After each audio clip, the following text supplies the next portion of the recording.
Hi everyone! In today's video, I will show you how to copy candles in TradingView to help you improve your market analysis. Let's get started.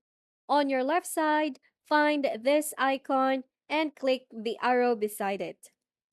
Now find the bars pattern and you may now go to your chart and choose the date you want to copy the bars. And now you can copy the candles and move it accordingly where you want to put it. And it lets you compare past and present price movements, identify patterns, and refine your trading strategy. Whether you're a beginner or unexperienced trader, this technique will help you make smarter and data-driven decisions. Now that you know how to copy candles in TradingView, try it on your own chart and let me know in the comments if you find repeating patterns in your trades.